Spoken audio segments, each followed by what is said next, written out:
Is failure pushing the limits? Is failure not reading the conditions? Or is failure not stepping into the arena? But that's the end of the story. We need to start at the beginning. But before we do, 61.6% of you watching are not subscribed. Subscribing helps us bring you better content. Will you subscribe? All right, I'm excited. The ocean is calling. 2,500 miles to go. It's a big day. I'm gonna sail from Vanuatu to Darwin, Australia today. May take more than 24 hours, I'm not sure. Honestly, I think it's gonna be a little over 2 weeks. Torrey's Strait, it's gonna be exciting. Should have big winds on a broad reach. Good sailing weather. Starlink, you see it right there, is crapping out on me. It's working at anchor, it is not working at sea, so we may be old school, maybe going dark, sailing without the internet. Can you believe it? I don't know. Gonna have to see what happens. If I can ever get this crew moving, ready to go. Finally, maybe a little bit of progress. I got Megan up at the mast, finally. Here we go. What are you doing? Raising the main. At anchor? I know, crazy, right? Yeah. Captain's got these ideas. We're raising the anchor for the last time in the South Pacific. We are leaving Vanuatu, heading to Australia. It's gonna be our second longest passage to date, and I'm a little scared just because it's a long passage. But yeah, should be interesting.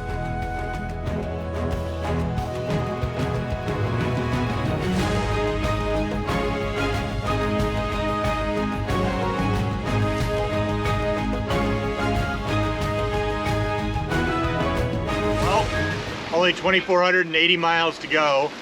Already failed on my goal. I wanted to have a double reef main up the whole way. Like, just to have it there in case we have to take the nylon head sail down. It's there, nope. Fought with it, took it down. Keeps covering the head sail. Continuous furling line, jumped out of the continuous furler. Eily got down, and Megan put it back in the sandwich and be ready to crank.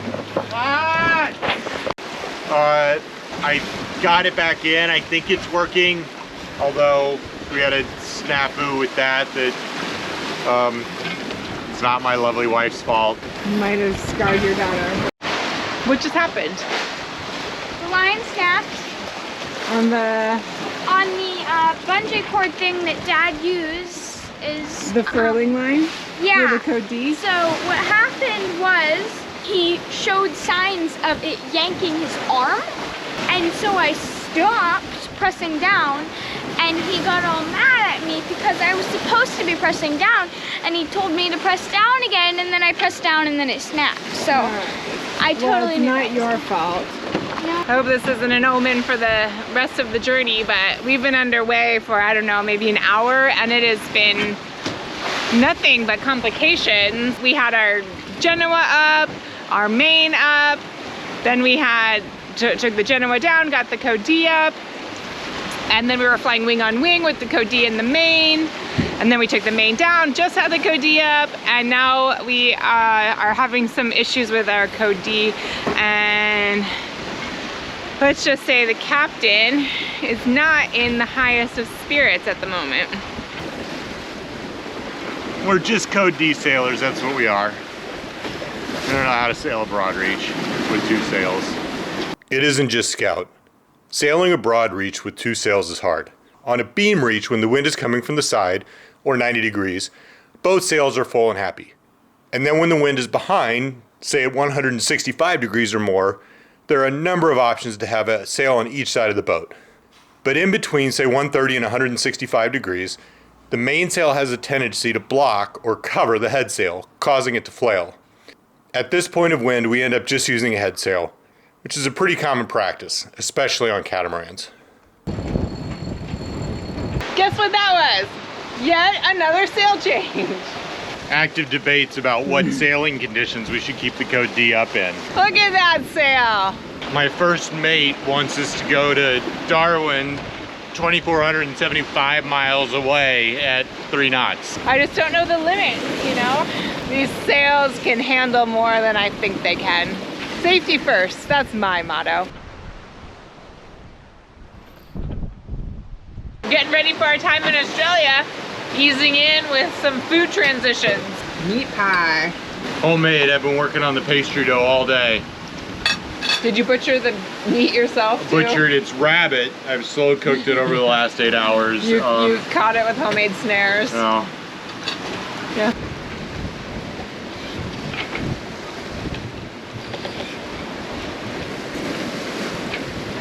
Day 1 in the books. We traveled 156 miles, which is a totally respectable start considering that includes getting anchor up time, getting out of the harbor time, etc. 2,344 miles to go. We saw one boat yesterday. There was a local fisherman in a canoe that we passed on the channel coming out. Just the normal day 1, getting used to the creaks and moans, not sleeping great, but we're out and away and things are going okay. Made pancakes and I got a cobbler in the oven. Things are good.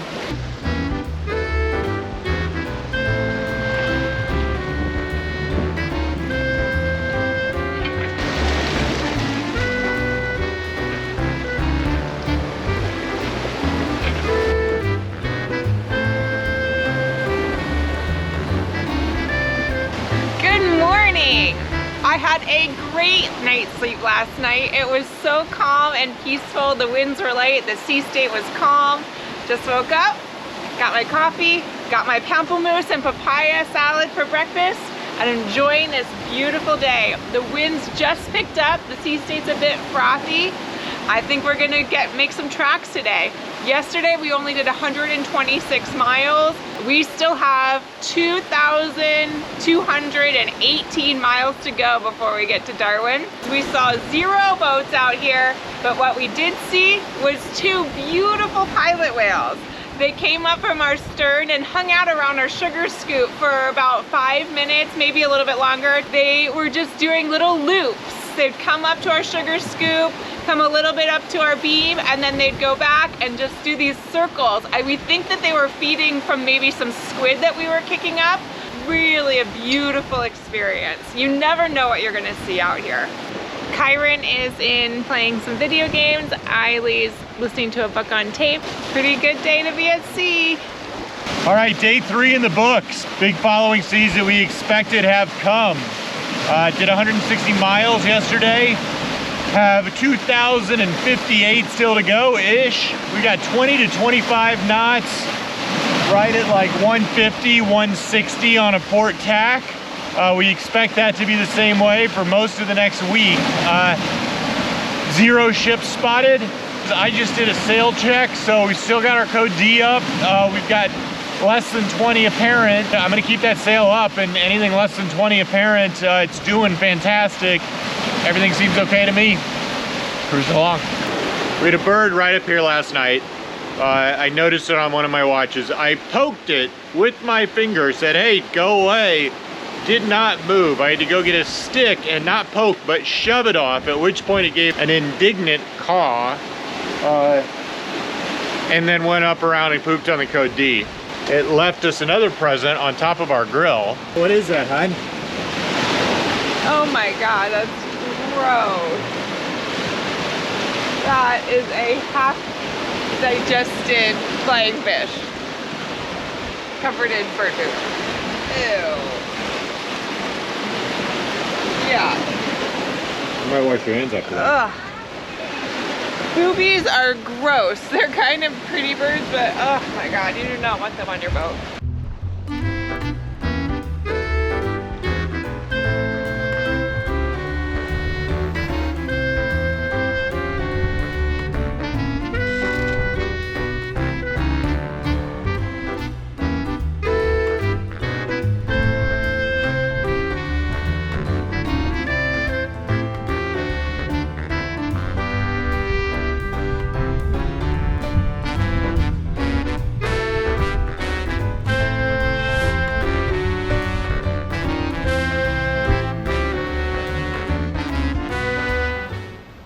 Day 4 in the books. 183 nautical miles. That's a big one for us here on Scout. 1,875 miles to go. The current conditions are what they have been. Big seas, big following seas, 20 to 25 knots, apparent breeze, not apparent, sorry, true. We did see a ship yesterday, the first ship of the journey. In fact, it was on a, I won't say collision course, but we had to have communication with them to make sure that we didn't come too close to each other out here. Grand Winner 3, Grand Winner 3, Grand Winner 3. This is Sailing Vessel Scout, Sailing Vessel Scout. Yes, this is Grand Winner 3. Good day to you. I'm a sailing vessel about 9 nautical miles in front of you. Just wanted to make sure you were aware of my presence. Okay, I will add course to port side, starboard to starboard. Okay, starboard to starboard, but just confirming you will avoid me. Okay. You got warm and fuzzies up from that? Okay. Yeah. English was not his first language. Primarily, I just wanted to make sure he was aware of me. He is aware of me. Yep. I don't know that he was before, but he is now. He may not be aware. It wasn't not before, but is now. But the big news of day 4 is the code D that is laying in a lump behind me in the cockpit. Last night we blew that out. Guess what? My night watch. We are in big seas and we've got strong winds. Yep, we're bouncing around between 20 and 30 knots of wind. And our speed over ground is bouncing between like 7.5 to, I just saw 13.9. We're flying the code D and we feel pretty comfortable on the limits that we have set, but it was creeping up and creeping up and creeping up, and I didn't want to wake Nate up because he's been super tired and I wanted to let him sleep. Then all of a sudden I just heard this horrible noise. It sounded almost like the engine was kicking on, and I had to go and wake him up.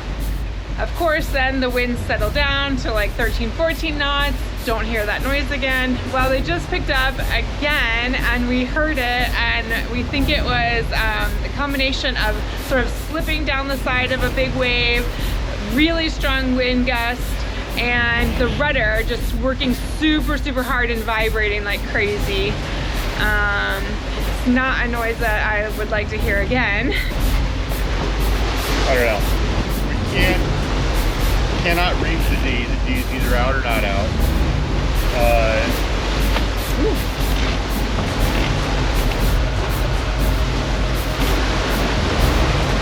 Such a huge step down. Like I said, it comes with its own pros and cons.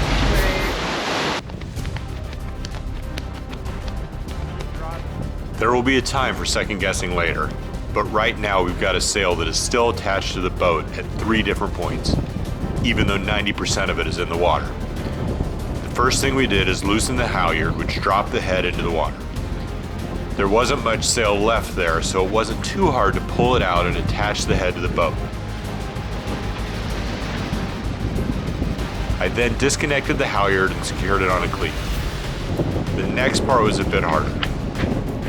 Got 30 knots of wind and Nate's going up front. I can't even stand up here and watch him. I have to go up front to disconnect the furler and bring it and the tack back into the cockpit.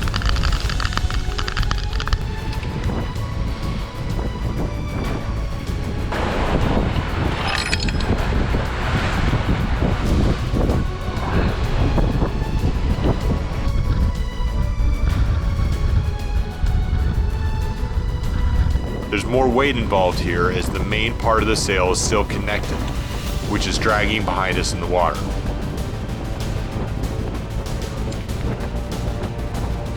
I'm careful to hold it so that if I lose control, I could just let go and the sail and the furler will go overboard without pulling me with them.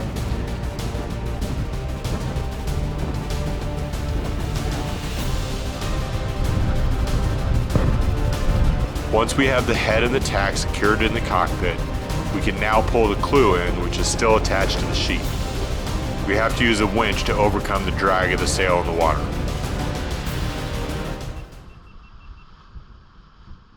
Well, you're not really a sailor unless you've blown out a nylon head sail, right? just flying it with too much wind. So you don't know where the limits are unless you push them. Tonight I found them. Found one for this sail in this moment. 3:15. We've been working on that for the better part of an hour. Got it in, we're all right. Yeah, it could have been a lot worse getting it in. I was worried about you up there. The waves are huge right now. I was never in a position to where I always could have just let go of it. It was never gonna pull me. We just tested the limits. Live Too far. and learn. Too far. Live and learn. One thing I will say is the ride's much more comfortable now. Let's get the jib out. Okay. Let's see if we can Get back on the horse. Yeah. And so yeah, code D is behind us. We'll sail the rest of the journey without it. Go from here. Did you literally rip the code? I literally ripped the code D. It blew out. I can't believe it. I mean, this was the sail we were gonna use the whole entire time. We need this sail to get there. No, we can get there without this sail.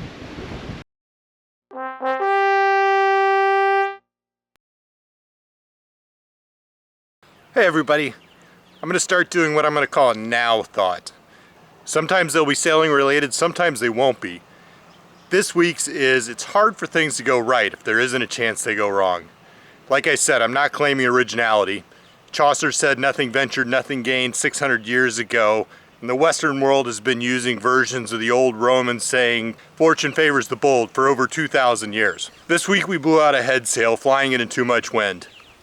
Maybe it's easy to say in hindsight that that was a bad risk-reward proposition, but coming from a guy who quit his day job to sail around the world with his family with no sailing experience, that probably shouldn't come as a surprise.